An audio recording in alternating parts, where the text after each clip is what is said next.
소설가 이수정 작가와 함께 합니다. 명작 소설 속 명장면, 우리 이수정 작가님과 전화 연결되어 있는데요. 안녕하세요. 안녕하세요, 이주연 씨. 네, 제 목소리가 잘 들리시나요? 네, 잘 들리는데요. 이주연 네. 씨는 어떠신가요? 네, 저도 잘 들립니다. 네, 잘 지내셨어요? 네, 잘 지냈습니다. 오늘 조금 스태틱이라고 하나요? 조금 있긴 하네요. 괜찮으세요? 네네네, 저는 아주 네, 좋습니다. 알겠습니다. 오늘 날씨 너무 좋죠, 이주연 씨. 그러니까요, 날씨가, 요즘에는 봄을 건너뛰어서 초여름? 약간 그 느낌이에요. 너무 좋아서. 네, 어, 제가 오늘 이주연 씨 목소리가 잘 안 들려서요. 네, 제가 어떻게 네, 해보겠습니다. 그래도 네네, 제 네, 소리는 잘 들리신다고 하니까. 네, 서로의 목소리에 그러면 귀를 조금 기울이는 시간이 되겠네요. 그럴까요? 네, 네, 그렇게 하죠. 네네, 좋습니다. 오늘은 어떤 이야기 나눠볼까요? 네. 지난번에 이어서 사실 노인과 바다 같은 이런 거작을, 네, 그죠? 명작을 그 15분 시간 동안 이야기한다는 건 그 해밍웨이 님께 네, 좀 결례가 아닌가 싶어서 네, 제가 조금 더 준비를 했어요. 네, 노인과 바다에 관해서 조금 더 이야기를 들려드리고 싶은데요. 네, 그 전에, 그 소설, 이 방송을 들으시는 분들께서도 바쁜데 음. 소설을 왜 읽어야 되지? 소설을 읽을 시간이 어디 있나? 그런 생각하시는 분들 계실 수 있지 않을까요? 그럴 이주연 수 씨? 있죠. 그럴 수 네, 있죠. 네. 네. 아주 가까운 예로 이주연 씨 요새 소설 어떤 거 읽으세요? 아, 부끄럽네요.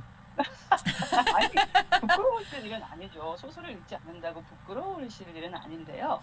네. 소설이 참 좋은데, 네.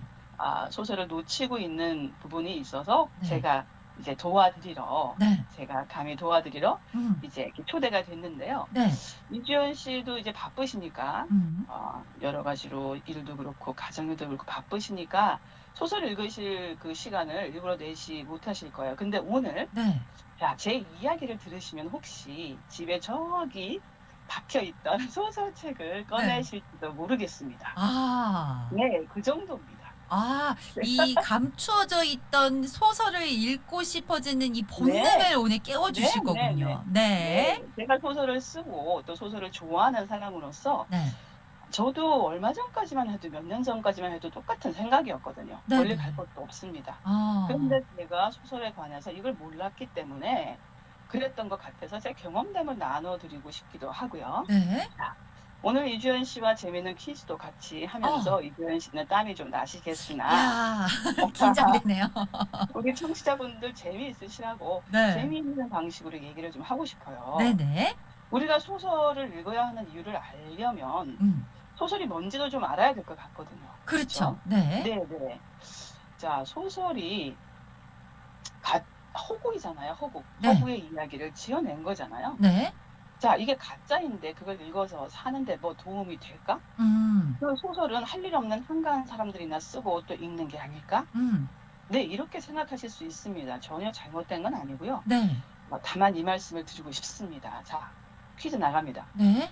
우리 인류 최초의 소설은 과연 언제 생겼을까요? 이건데요. 좀 네. 어렵고, 이주연 씨. 네. 인터넷 찾아야 나옵니다. 어. 네. 자, 우리가 알고 있는 이야기로 형식으로 된 어떤 문학이라고 할 수 있는 거는, 네. 서기 170년경에요. 네. 호메로스의 일리아드와 오디세이 들어보셨죠?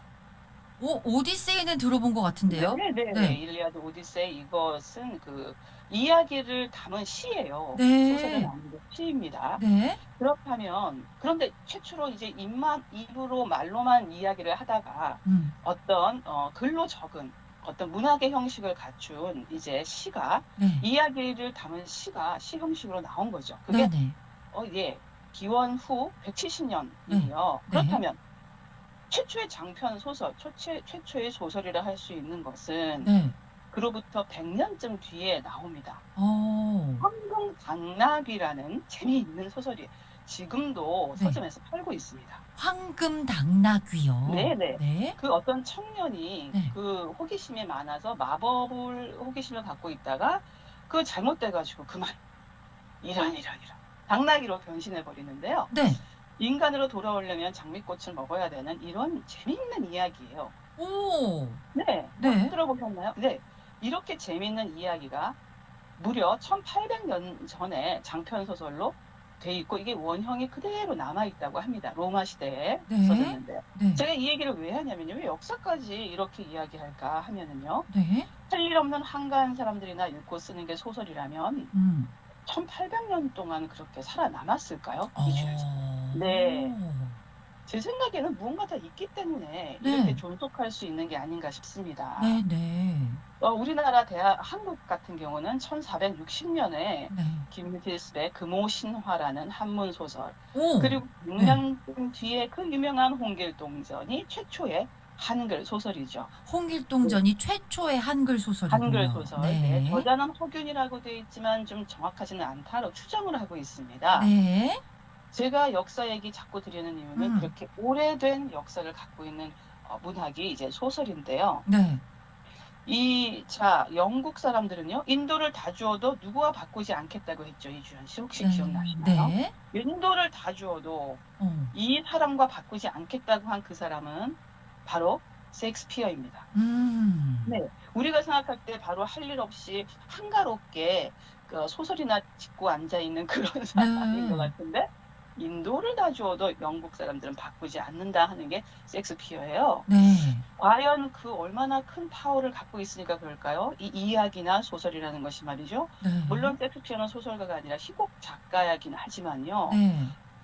관련이 있죠. 그렇죠? 이야기를 문학으로 네. 만드는 사람이니까요. 자, 드디어 소설을 읽으면 그러면 어떤 점이 좋을까는 밤새서 이야기해도 모자라는 거요. 네.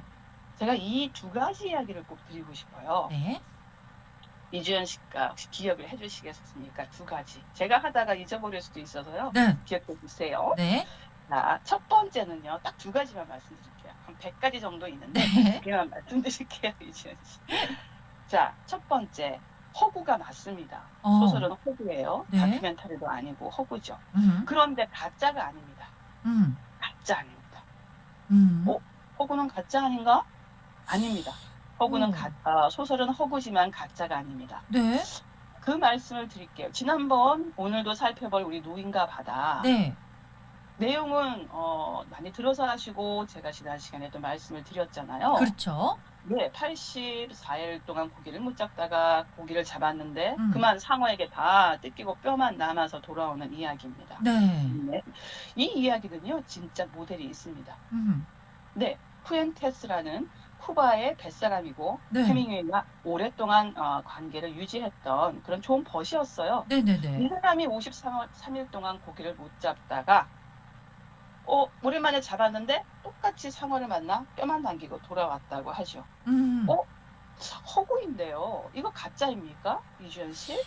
영 가짜는 아닌데요? 아니죠. 네. 실제로 있는 이야기이고 다만 그 실제로 있는 이야기를 조금 가공을 하고 조금 바꾸어서 이렇게 또 소설로 네. 창작을 할 수가 있는 거죠. 이랬을 때 우리는 이 이야기를 가짜라고 할 수 없습니다. 그러네요. 그리고 실제로 모델이 있지 않다고 하더라도 우리가 지금 머릿속에 생각나는 소설을 생각하시면 무슨 환상 소설 같은 건 물론 아니겠죠. 네. 그런데 현실을 다룬 소설은 어딘가에서 일어나고 있다는 생각 안 드시나요? 이주연 씨.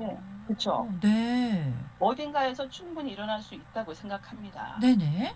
그래서 소설은 허구이긴 하지만 가짜는 아닙니다. 아. 다만 현실에서 일어나는 일을 소재로 쓰고 작가나 타인의 실제 경험을 근거로 한 게 많습니다. 그리고 그런 모델이 없다 하더라도 그 근원을 끝까지 따라가면요. 네. 분명히 그곳에는 현실이 있을 겁니다. 아. 아무리 동물이 주인공이고 조지 오웰의 동물농장은 모두 동물이 인물이거든요. 네. 모두 인간을 비유하고 있는 거잖아요. 네네. 그렇죠. 그런 식으로 그 근원을 따져가면요. 진짜의 현실을 만날 수 있습니다. 그러면 제가 두 번째 이야기 드릴게요. 네. 아까 제가 기억해달라고 말씀드렸죠. 이주연 씨. 네. 두 번째 뭐였는지 기억나십니까? 두 번째요? 네. 제가 말씀 안 드렸나요? 안 주셨어요. 안 드렸어요. 이런 정신이. 네. 두 번째는요. 소설은 네. 이렇게 말씀드렸죠. 진짜라고 말씀을 드렸죠. 네. 그런데 현실과 다른 진짜입니다. 현실과 다른 진짜이다. 네, 네. 네. 어떤 진짜냐면요. 네. 더 깊은 진짜입니다. 더 깊은 진짜요? 네, 네, 네. 자, 왜 그런지 볼까요? 네. 이주연 씨 오늘 집에 돌아가시면 오늘 일을 다 기억하시나요? 다 네. 기록하시나요? 기억도 하시고 다는 기록 못해요. 못 하시죠? 네. 이주연 씨는 기록도 하시는 것 같은데요. 네. 기록도 안 하시는 분들도 많죠. 바쁘고 피곤하시니까요. 네, 그렇죠? 네. 네. 그렇다면 오늘 집에 돌아가셔서 주무실 때 나의 하루 또는 있었던 좀 기억할 만한 일, 네. 그 일의 의미와 가치를 아시나요? 그 일만 기억나지 않나요? 맞아요. 네네. 네. 아닙니다. 그런데 그 모든 우리가 하는 일과 일어난 일, 우리의 행동, 어떤 사건들은 다 의미와 가치가 있습니다. 아하. 하루가 다 똑같다고 우리는 불평을 해요. 네. 그런데 우리 하루 속에 가만히 보시면요. 네네. 결코 똑같지 않습니다. 아주 작은 변화들이 있어요. 네. 그런데 그 변화들을 놓치고 우리는 어떻게 불평을 하냐면요. 아시겠죠, 이주연 씨? 뭐라고 불평을 하죠? 그 작은 변화들을 놓치고 뭐라고 불평을 하냐면요. 네. 어쩜 이렇게 하루가 똑같지? 다람쥐 책 빨리는 것 같아. 네. 네, 바로 그것은 그 작은 변화들의 의미를 놓쳤기 때문이라고 저는 생각합니다. 네. 오늘도 이주연 씨가 저와 이야기했던 것도 평소와는 조금 다른 경험일 수 있어요. 네. 그렇죠? 그런데 그 의미와 가치를 포착하지 않으면 그냥 흘러가 버리거든요. 네. 이런 것처럼 저뿐만이 아니라 오늘 만나시는 사람들 또 겪으시는 모든 일들에서 변화를 한번 찾아보세요. 그리고 그 변화의 의미와 가치를 찾는 것은 너무 중요합니다. 바로 그 의미와 가치를 찾는 학문이 인문학입니다. 네. 우리가 매일 그 변화의 의미와 가치를 찾을 수 있다면 우리는 인문학을 매일 할 수 있는 것이고 네. 또 더 중요한 건 뭐냐면요. 매일 성장하고 성숙하고 발전할 수 있다는 거죠. 어떠셨어요? 우리가 그렇다면 그 변화의 의미와 가치를 소설에서 배울 수가 있습니다. 왜냐하면 소설을 읽고 나면 그 인물들이 겪었던 일들만 기억나는 게 아니라 네. 감동을 느끼잖아요. 네네. 그렇죠? 그 감동을 느낀다는 것은 바로 그 변화와 의미를 포착하신 겁니다.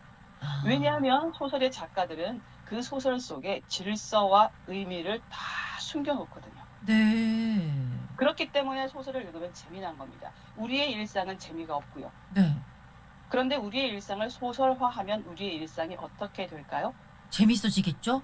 재미도 있고요. 의미와 가치가 아주 넘쳐나는 겁니다. 제가 마지막으로 네. 시간 다 된 것 같아요. 괜찮은가요? 네네. 네네. 마지막으로 이것과 관련된 노인과 바다의 명문장을 읽어드리겠습니다. 네. 어떠세요? 네.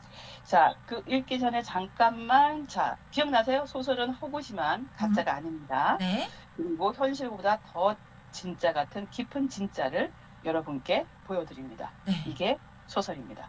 자, 명문장 나가겠습니다. 지금 노인이 상어를 만나서 한번 이렇게 싸웠고 기다리면서 기다리는 건 아니겠죠. 안 왔으면 좋겠다 생각하지만 어차피 올 거거든요. 네. 이러한 긴박한 상황에서 밤입니다. 혼자 있어요. 이렇게 쓰고 있습니다. 해밍웨이의 이야기입니다. 날은 어두워졌는데 불꽃이나 불빛 따윈 보이지 않았고 꾸준히 돛을 당겨주는 바람이 전부라 노인은 자신이 혹시 이미 죽은 게 아닐까 하는 생각이 들었다. 노인은 두 손을 마주 포개서 자신의 손바닥을 느껴보았다. 손은 죽어있지 않아서 그 손을 폈다 오므리는 것만으로 노인은 삶의 고통을 소환할 수 있었다. 고물의 몸을 기대보고 자신이 죽지 않았다는 것을 알 수 있었다. 아픈 어깨가 그리 알려주었다. 자, 제가 드리고 싶은 말씀은요. 오늘 불빛 따윈 보이지 않는다고 어둠 속에만 있다고 생각하시는 분들이 계실 수도 있죠. 그런데 이 문장 속에 들어있는 것처럼 꾸준히 돛을 당겨주는 바람이 있습니다. 이 문장을 보셨다면 이 꾸준히 돛을 당겨주는 바람에 마음이 좀 따뜻해지고 용기가 나는 분들이 계실 거예요. 오늘 청취자 여러분들께 꾸준히 여러분을 당겨주는 바람을 한번 찾아보시는 게 어떨까요? 너무 좋습니다. 박수. 박수. 네, 제가 맞아요. 정말 네. 간단하게 말씀을 드리느라고 좀 왔다 갔다 네. 좀 횡설수설했을 수도 있는데요. 네. 왜 소설을 읽으면 재미있는데 내 삶은 재미가 없고 이렇게 지루할까? 네. 그것은 아까 말씀드린 너무나 소중한 변화들이 작기 때문에 의미를 놓치는 거거든요. 네. 그 의미를 소설에서 피워주는 겁니다. 그렇기 때문에 소설을 한번 읽어보세요. 그러면 네. 내 이야기인데 이렇게 재미도 있고 감동이 있어 네. 하면서 여러분 삶을 투영할 수 있다는 거죠. 바람을 찾을 수 있습니다. 아. 네. 이 진짜 오늘 제 안에 자고 있던 그 뭔가를 깨우셨네요.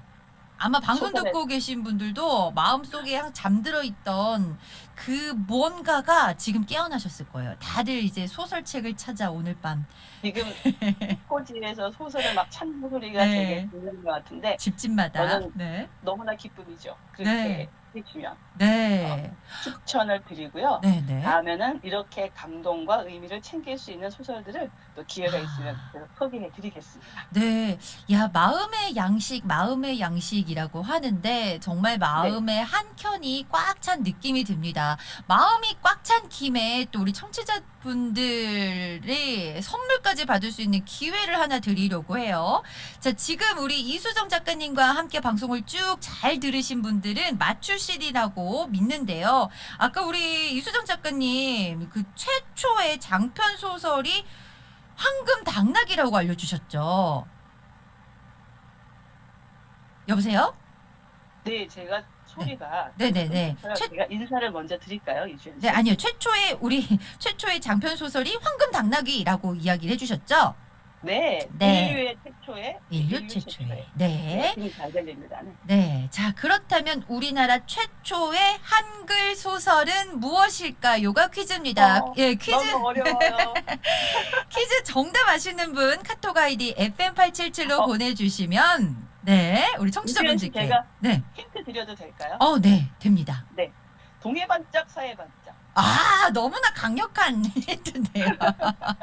네, 정답을 맞춰주시는 분 한 분께는 우리 임보석에서 제공하는 은귀걸이 상품권을 보내드리도록 하겠습니다. 우리나라 최초의 한글 소설 동해반짝 서해반짝 과연 무엇일까요? 카톡 아이디 FM877로 보내주세요. 자, 우리 이수정 작가님 마지막으로 한 말씀 부탁드릴게요. 네, 오늘 노인과 바다뿐만 아니라 앞으로 많은 소설을 읽을 수 있으면 좋겠고요. 네. 그렇게 오랜만에 손에 들고 찾은 소설 속에서 여러분을 만나실 수 있기를 바랍니다. 그게 제 기쁨이거든요. 네. 고맙습니다, 이주연 씨. 네, 감사합니다. 고맙습니다. 우리 다음 주에 만나요. 네, 또 뵙겠습니다. 네, 감사합니다.